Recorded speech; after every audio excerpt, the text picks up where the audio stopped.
Penggodokan nama-nama calon menteri di Kabinet Prabowo semakin hangat. Golkar sebagai salah satu partai koalisi Kim Plus sudah terang-terangan meminta 5 jatah menteri pada kabinet mendatang. Golkar pun memastikan sudah menyiapkan sejumlah nama untuk diusulkan kepada Prabowo. Salah satunya Mutia Hafid. Meyakini Pak Prabowo tahu benar kondisi Golkar yang banyak berisi kaum teknokrat, ya. Orang yang dalam perjalanan karir politiknya itu ditempa dalam aspek-aspek teknokrasi. Jadi andaikan Golkar dapat banyak menteri, ya bukan karena tukar ini tukar itu, tapi Pak Prabowo mengetahui benar bahwa di Golkar banyak orang dalam kategori zaken sebagaimana yang dikehendaki oleh Pak Prabowo. Oke, jadi benar 5 itu ya Pak? Beberapa diantaranya Menko? Saya berdoa lebih. Oh, okay. Tapi kan kita nggak tahu Pak Prabowo maunya berapa kan. Jadi doa saya ya mudah-mudahan bisa lebih supaya Partai Golkar bisa berkontribusi secara real kepada rakyat Indonesia. Andaikan Golkar dapat banyak menteri, ya bukan karena tukar ini tukar itu, tapi Pak Prabowo mengetahui benar bahwa di Golkar banyak orang dalam kategori zaken sebagaimana yang dikehendaki oleh Pak Prabowo. Oke, jadi benar 5 itu ya Pak? Beberapa diantaranya Menko? Saya berdoa lebih. Oh, okay. Tapi kan kita nggak tahu Pak Prabowo. Tak hanya Golkar yang secara terbuka sudah menyodorkan nama bahkan menyebut jumlah kursi menteri. Partai Amanat Nasional melalui Ketua Umumnya Zulkifli Hasan juga berharap jatah Menteri Pendidikan di Kabinet Prabowo Subianto dapat diisi kader Muhammadiyah. Karena politik itu selalu yang kuat, kadang-kadang nggak bisa bicara benar salah. Jadi kalau kemarin misalnya guru-guru kita banyak yang kemarin, itulah kebijakan politik penguasa. Menteri Pendidikannya, tapi mudah-mudahan besok Menteri Pendidikan dari Muhammadiyah. Di saat parpol dalam koalisi Kim mulai membangun lobi soal jatah kursi menteri, kini mencuat isu kader PDI Perjuangan disebut-sebut akan masuk dalam kabinet Prabowo. 2 nama yang sudah beredar, yakni Sekjen PDIP Hasto Kristianto dan Kepala BIN Budi Gunawan yang dikenal sebagai orang dekat Megawati. Menanggapi hal ini, Puan mengaku tidak tahu. Kurang tahu. Tolong tanyakan kemana, nggak tahu, saya nggak tahu. Mengenai siapa dan berapa jumlah kementerian di Kabinet Prabowo, baru akan terjawab usai pelantikan Presiden tanggal 20 Oktober nanti. Tim Liputan, Kompas TV. Saat Golkar sudah menyodorkan nama-nama kadernya untuk masuk dalam kabinet Prabowo, lalu PAN sudah terbuka mengharapkan dapat jatah Menteri Pendidikan, belakangan muncul kabar akan ada kader PDI Perjuangan yang masuk dalam kabinet Prabowo. Akankah masuknya PDI Perjuangan ke dalam koalisi Kim Plus ini mempengaruhi jumlah menteri bagi kader parpol koalisi yang dari awal bersama Prabowo? Lalu sejauh mana komunikasi PDI Perjuangan jelang pertemuan Mega dan Prabowo? Kami akan bahas ini bersama politisi PDI Perjuangan Ciko Hakim, bergabung juga saat ini politisi Partai Golkar Nurdin Halid dan Direktur Eksekutif Indikator Politik Indonesia Burhanuddin Muhtadi. Selamat sore semuanya, apa kabar? Selamat sore. Assalamualaikum. Waalaikumsalam warahmatullahi wabarakatuh. Terima kasih semuanya sudah bergabung. Bang Ciko, saya mau ke Anda dulu deh, karena begini Bang. Sudah lama kami dari kalangan pewarta mendengar kabar bahwa atau isu kader PDI Perjuangan akan masuk sebagai menteri di pemerintahan Pak Prabowo. Awalnya kami dengar nama Pak Budi Gunawan, orang dekatnya Bu Mega, ditambah dengan Pak Azwar Anas. Sekarang beredar lagi kabar Pak Budi Gunawan dan Mas Hasto Kristianto. Seberapa benar atau berapa persen kebenaran dari informasi ini, Bang? Sampai hari ini kami di internal di PDI Perjuangan sama sekali tidak pernah membahas terkait siapa-siapa yang kemudian akan duduk di kabinet. Nah, ini satu. Yang kedua, yang paling utama adalah kita ketahui bahwa PDI Perjuangan bukan menjadi bagian dari koalisi yang mendukung Pak Prabowo di Pilpres, dan ini juga suatu langkah yang menurut kami lengkap ya, kalau tiba-tiba terus ada kader-kader kami yang menjadi menteri di kabinet tanpa ada pembicaraan sebelumnya, dan di partai tentunya pasti akan dibahas bila kami akan bergabung dalam pemerintahan atau tidak. Dan sampai hari ini belum ada pembahasan khusus terkait itu di internal kami di PDI Perjuangan masih fokus untuk bagaimana kita memenangkan pilkada serentak, dan kami yakini juga partai-partai lain juga begitu, baik yang berada di Kim Plus atau partai-partai non parlemen sekalipun yang kemudian juga mendukung calon-calon di pilkada. Tetapi pada Oke, silakan lanjutkan, Bang. Nggak usah, silakan Yuna. Oke, karena begini, dengan pengalaman 10 tahun berada di pemerintahan, sebetulnya masih ada harapan tidak dari PDI Perjuangan di pemerintahan Pak Prabowo untuk bisa berkontribusi lagi untuk melakukan pembangunan-pembangunan yang sebelumnya mungkin sempat belum terwujud di pemerintahan Pak Jokowi sekarang? Ya, itu kan perlu ditanyakan kepada presiden terpilih, karena untuk menunjuk menteri, menggeser menteri, mereshuffle menteri, mengangkat menteri, dan lain-lain adalah hak prerogatif dari presiden yang sedang menjabat. Nah, Pak Prabowo kan akan dilantik dalam waktu sebentar lagi, dan yang patut ditanyakan adalah dari beliau. Pihak kami tentu tidak pernah berusaha untuk menyodorkan diri. Kami tahu diri tentunya ketika Pilpres kita berkontestasi, bukan berarti bermusuhan dalam tanda kutip, karena sesungguhnya kontestasi dalam iklim demokrasi yang sehat itu suatu hal yang biasa, sebuah sistem demokrasi yang sudah kita sepakati bersama juga suatu hal yang biasa, dan setiap partai berada atau di luar pemerintahan sesungguhnya sedang bekerja sama, bahu-membahu bagaimana membangun bangsa ini bersama, dan mengisi tempat-tempat di three branches of government, ya, ada yudikatif, ada legislatif, ada juga eksekutif, dan tidak harus semuanya berada di eksekutif bersama.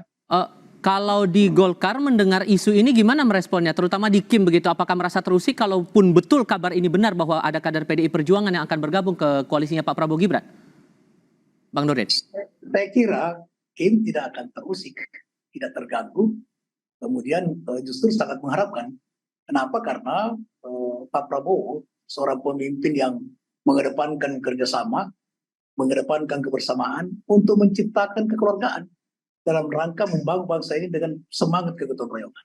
Ini adalah antisipasi dari Pak Prabowo. Itu berarti ada etikat, ada semangat, ada motivasi tinggi membangun bangsa ini dalam suasana kebersamaan, cipta kegotong royongan. Dan PDIP kan prinsipnya sama dengan Jatim Indonesia, kegotong royongan. Sering kita mendengar dari Pak Hasto, Ketua Umum. Nah, sehingga bergabung PDIP di dalam pemerintahan itu berarti bahwa kita membangun bangsa secara bersama-sama. Dan ini menurut saya adalah merupakan implementasi dan pengamalan Pancasila. Dan Pak Prabowo adalah patriot sejati Pancasila. Kenapa? Kan membangun bangsa ini kita harus berdasarkan nilai-nilai kebangsaan, nilai-nilai Pancasila, khususnya demokrasi Pancasila. Inti demokrasi Pancasila adalah musyawarah mufakat. Nah, oleh karena itu, dan bangsa ini sebetulnya dalam bertata negara, berbangsa, bermasyarakat, kita tidak mengenal namanya oposisi. Tidak ada, yang adalah kerjasama politik, kerjasama membangun bangsa ini. Saya kira itu langkah yang bagus dan tentu kita mengharapkan. Tapi kan sedikit banyaknya ini akan berpengaruh juga pada peran setiap partai politik di kabinet nanti, Pak. Dengan bersama-sama PDIP, jadi bukan bergabung bersama-sama membangun bangsa ini. Tapi sejauh ini untuk di Kim, sejauh ini untuk masalah peran dari setiap partai di pemerintahan atau di kabinetnya Pak Prabowo Gibran ini, pembagian porsinya bagaimana kemudian, Pak? Tidak ada perang. Ini kita serahkan sepenuhnya dalam dua pilihan politik ketua kami Pak Bahlil maupun sebelumnya Pak Erlangga. Kim itu sangat kompak, sangat solid, dan sepenuhnya menyerahkan kepada presiden terpilih untuk membangun, menciptakan daripada struktur kabinetnya, jumlahnya berapa, nomenklatur seperti apa, dan Pak Prabowo tentu akan melakukan itu dengan berdasarkan kepada visi misinya, janji-janji kampanyenya. Itu yang diwujudkan menuju Indonesia Emas. Nah, oleh karena itu seluruh partai politik yang tergabung dalam Kim itu menyerahkan semuanya kepada Bapak Presiden. Berapa yang dikasih kepada Golkar, berapa pun dikasih, kita tidak akan keberatan dan tidak akan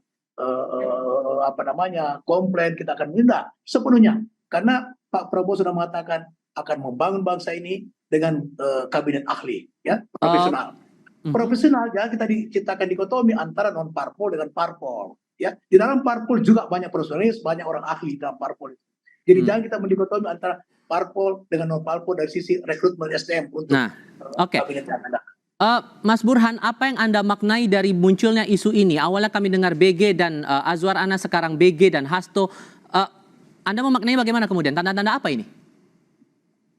Ya, it takes two to tango. Jadi perlu dua orang untuk menari tango.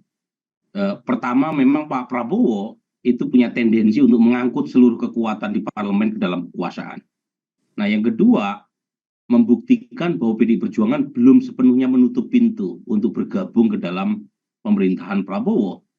Dan itu terlihat dari keputusan Rakernas bulan Mei yang tidak secara tegas menyebut PDI Perjuangan sebagai kekuatan oposisi dalam pemerintahan 5 tahun ke depan. Nah, artinya potensi ke arah sana masih terbuka, meskipun bukan berarti ya PDI Perjuangan menutup pintu buat menjadi oposisi. Artinya masih ditimbang. Ya. Dan kalau misalnya itu yang terjadi, terus terang ini data empirik nih ya, Bung Nurdin ya. Data empirik, studi dilakukan oleh para ahli ilmu politik, negara yang tidak memiliki kekuatan oposisi itu kinerja ekonomi dan democratic governance-nya itu lebih buruk. Nah, kenapa lebih buruk? Mudah sekali sebenarnya menjelaskan. Ketika tidak ada oposisi, itu tidak terjadi koreksi kebijakan. Tidak ada alternatif kebijakan yang ditawarkan kepada pemerintahan. Jadi yang rugi bukan hanya publik. Pemerintahan Prabowo juga akan rugi kalau semuanya itu seperti parade, seperti kor, ya, tidak ada suara lain. Dan yang merugikan yang kedua adalah rakyat tidak mendapatkan saluran formal untuk menyuarakan aspirasi yang mungkin berbeda dengan kekuasaan. Jadi ini kerugian yang menurut saya penting untuk dipertimbangkan, terutama buat PDI Perjuangan, karena bagaimanapun PDI Perjuangan itu punya semacam tanggung jawab demokratik ya, karena dalam kata PDI Perjuangan ada demokrasi di situ. Oke. Tapi kenapa kemudian ada kesan bahwa Pak Prabowo ini terkesan bersikeras untuk mengajak atau merangkul semua partai terutama PDI Perjuangan untuk masuk ke pemerintahan? Oh, saya tidak tahu ya soal bersikeras atau tidak. Tapi kalau menangkapnya bagaimana kemudian kalau ada kesan yang begitu, Mas? Begini, enggak, kalau saya kan melihat dari statement-statement Pak Prabowo ya. Pak Prabowo itu kan berkali-kali mengatakan pentingnya persatuan elit. Sesuatu hal yang menurut saya tidak ada presidennya dalam sejarah kita kalau seluruh kekuatan masuk ke dalam pemerintahan. Pada masa Ibu Mega itu masih ada satu kekuatan oposisi namanya PKB. Nih. Jadi bahkan pada saat itu pun masih ada kekuatan oposisi ya. Di saat seluruh kekuatan itu berada di belakang Ibu Mega ketika Ibu Mega diangkat sebagai presiden menggantikan Gus Dur. Kemudian zaman Pak SBY ya, itu juga Gerindra bagian dari kekuatan oposisi bersama PDI Perjuangan dan Hanura. Ya. 2 periode. Okay. Jadi poin saya, kalau semua kekuatan berada di dalam, itu selain masalah democratic governance, masalah koordinasi juga tidak mudah loh, Tifal. Jadi kalau misalnya terjadi overlap satu sana sini, kemudian ada persoalan berkaitan dengan jatah partai lain yang diambil, itu kan bisa menimbulkan ketidaksolidan di internal dan memunculkan masalah kohesi atau disiplin koalisi. Maka komitmen check and balances yang beberapa kali sempat digaungkan PDI Perjuangan jadi pertanyaan nih Bang Ciko. Jadi gimana ngerespon itu kalaupun muncul banyak isu seperti ini? Ya, saya menjawabnya sama. Ini kan seperti dipaksakan bahwa kami harus menjawab bahwa memang sudah ada pembicaraan. Nah, saya jujur menyampaikan bahwa di internal kami belum sama sekali membahas terkait hal ini. Dari Mbak Puan sendiri sudah menyampaikan berkali-kali pada wartawan bahwa beliau tidak tahu, bahkan beliau terus harus tanya siapa ya gitu. Beliau juga nggak tahu harus ditanyakan pada siapa. Mungkin harus ditanyakan pada sumber rumor itu sendiri. Kami tetap meyakini bahwa berada atau di dalam ataupun di luar pemerintahan sebenarnya sesungguhnya di dalam sebuah sistem demokrasi tetap artinya saling menyangga pilar bangsa dan NKRI ini, walaupun pilar itu kan tidak bisa berada di dalam satu titik. Kalau satu titik justru tidak akan balance gitu. Kalau pilar itu berjauhan juga bisa menimbulkan tadi keseimbangan. Dan saya juga sepakat dengan apa yang disampaikan Bang Burhan. Tetapi kemudian kami juga meyakini bahwa PDI Perjuangan selama ini walaupun berada dalam pemerintahan Presiden Joko Widodo selama 2 periode ini tidak juga artinya meredup di parlemen ketika ada kebijakan-kebijakan pemerintah yang kita anggap tidak sesuai dengan aspirasi masyarakat dan aspirasi konstituen dari PDI Perjuangan. Jadi berada di dalam atau di luar bagi PDI Perjuangan sama saja. Kami pernah berada dalam posisi kedua-duanya, bahkan di era Orde Baru sekian lama kami berada di dalam posisi yang begitu represif, ditindas dan juga bahkan diserang kantornya dan lain-lain. Jadi untuk berada di dalam dan di luar tuh bagi kami itu masalah kecil. Masalah yang utama adalah bagaimana kita bisa sama-sama membangun bangsa bersama dengan Partai Gerindra, Partai Golkar, Pak Prabowo Subianto, gitu, dan Ibu Megawati tentunya. Walaupun dengan posisi-posisi yang kami sudah yakini benar keadaan itu. Oke. Tadi juga sempat disinggung masalah porsi menteri juga nih, Pak Nurdin. Jadi kita tidak bicara soal PDIP yang isunya muncul belakangan ini. Kita juga tahu bahwa Nasdem dan PKB belakangan setelah Pilpres ikut bergabung, menyatakan ikut bergabung dalam pemerintahannya Pak Prabowo Gibran, mendukung begitu. Apakah tidak khawatir bahwa jatah porsi untuk menjalankan tugas di pemerintahan nantinya akan berkurang di Partai Golkar?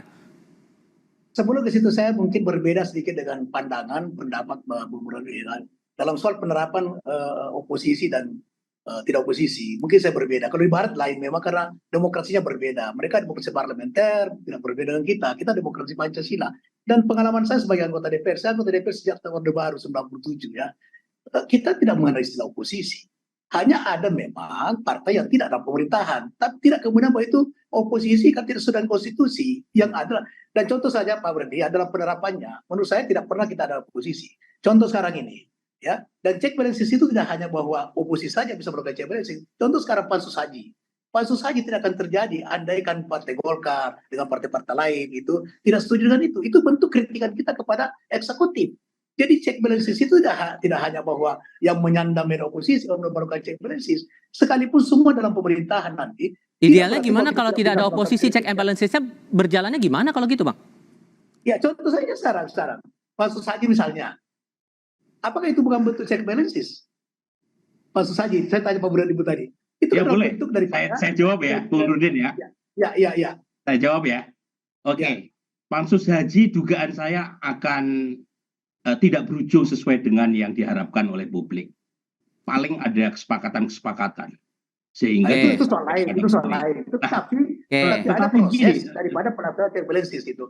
Kalau oposisi, Pak Bung Burhan, sebentar ya. Kalau oposisi seperti di Malaysia, apapun kebijakan pemerintah dia hajar. Apapun kebijakan pemerintah benar atau tidak rakyat dia hajar. Itu oposisi. Di Indonesia tidak seperti itu. Demokrasi kita tidak seperti itu. Demokrasi kita secara demokrasi Pancasila. Kita harus kembalikan ke topik lagi ya. Kita kembalikan ke topik lagi. Jadi gimana untuk memastikan oposisi ini tetap berjalan kalau Anda katakan bahwa tidak ada istilah oposisi dalam pemerintahan demokrasi seperti kita? Ini soal semantik aja sebenarnya Bung Tifa. Soal oposisi atau di luar kekuasaan, intinya ada penyeimbang, ada checks and balance. Kalau semua partai berada di dalam, pertanyaannya berani atau tidak partai-partai tadi itu men-challenge kebijakan pemerintah yang substansial. Contoh, waktu periode kedua Pak Jokowi, mereka yang berada di dalam kekuasaan, ada nggak suara lain soal RUU IKN? Ada nggak suara lain soal RUU Omnibus Law? Revisi Undang-Undang Tambang? Kan semua sepakat itu, nggak ada suara lain sama sekali. Bahkan kemarin belum lama soal revisi Undang-Undang Pilkada yang pengen menganulir putusan MK. Itu kan semua sepakat. Nggak ada suara lain sama sekali di internal partai-partai pendukung pemerintah. Jadi nggak usah ngomong soal pansus haji. Kita juga tahu ujungnya pansus haji, Menteri Agamanya tidak akan diapa-apain juga, Bang Nurdin. Itu kan soal drama saja di dalam. Tapi ada proses melakukan koreksi terhadap sesuatu program pemerintah tidak berjalan. Jadi kemudian apakah selama ini yang dikatakan misalnya tidak pemerintahan, apakah mereka efektif? Tidak efektif juga, karena memang konstitusi kita, karakter demokrasi kita tidak seperti itu. Nah, kita ambil contoh zamannya Bung Karno. Ketika ada pemenang pemilu, tidak ada pemenang pemilu yang mayoritas, negara ini hancur-hancur akan demokrasinya, pembangunan tidak berjalan sehingga kembali ke dekret 5 Juli 59. Itu contoh, kalau tidak sesuai pelaksanaan demokrasi kita, justru merusak Bu tadi. Oke, Bang Ciko meresponnya gimana Bang Ciko? Saya kasih kesempatan Anda. Terlalu jauh ke zaman Bung Karno sekarang. Persoalan masalah oposisi ini beda-beda pandangan lagi di ceritanya. Gimana Bang Ciko? Saya ada sepakat sedikit dengan Bung Nurdin juga dengan Bung Burhan ya. Pada prinsipnya memang alternatif pemikiran, aspirasi dari masyarakat juga harus ada salurannya, harus ada kanal. Karena bila tidak ada kanal di situ nanti akan terjadi parlemen jalanan. Dan ini yang kita hindari. Walaupun demonstrasi di jalan itu juga bagian dari demokrasi itu sendiri. Pada prinsipnya tapi kembali lagi bukanlah tidak mungkin juga partai-partai yang menjadi pendukung pemerintah juga menyiapkan kanal-kanal aspirasi bagi masyarakat di parlemen. Dan ini juga sering terjadi. Tadi saya sampaikan bahwa walaupun selama 10 tahun partai kami adalah partai berada di dalam pemerintahan, tidak juga menyurutkan kritik-kritik ya teman-teman seperti Rieke Diah Pitaloka, Mas Aryo Bimo, dan lain-lain yang berada di DPR. Dan ini juga bisa terjadi dengan baik. Jadi kita lihat saja nanti, kita fokus saja bagaimana nanti pilkada ini partai PDI Perjuangan berusaha untuk yang bekerja sama dengan partainya Bang Nurdin itu menang, ya kan? Dan kalau yang sedang nggak bekerja sama, bagaimana kami yang menang, bukan Bang Nurdin yang menang kan gitu. Kalau kemudian tawaran ada kepada PDI Perjuangan untuk menempatkan menteri di pemerintahan baru, berarti udah tertutup pintu bagi PDIP untuk jadi oposisi, Bang Ciko? Nggak ada yang mengatakan begitu, ya kan? Tapi kita juga jangan mengandai-andai. Kalau tawarannya belum ada, nanti kalau saya jawab, ada yang jawab lagi. Siapa yang nawarin kan gitu. Kita tunggu aja lah pembicaraan terkait itu ke depannya. Terakhir untuk Anda singkat saja Mas Burhan, gestur untuk PDI dan Gerindra, pertemuan Megawati dan Prabowo ke depannya akan bagaimana melihat dinamika yang ada sekarang? Singkat saja. Ya, saya bukan pengamat gestur ya, Tifa. Tapi yang pasti memang PDI Perjuangan terlihat belum menutup opsi untuk menjadi bagian dari pemerintahan Prabowo. Jadi itu yang kemudian membuka spekulasi yang cukup kencang di kalangan wartawan termasuk Tifa.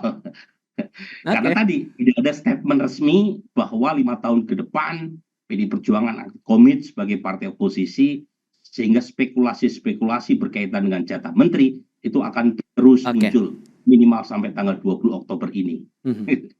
Dinamika ini masih menarik dicermati sebelum tanggal 20 Oktober 2024. Bang Ciko, kemudian Mas Burhan, terima kasih. Pak Nurdin Halid juga terima kasih sudah berdiskusi bersama kami. Sehat selalu semuanya. Selamat sore.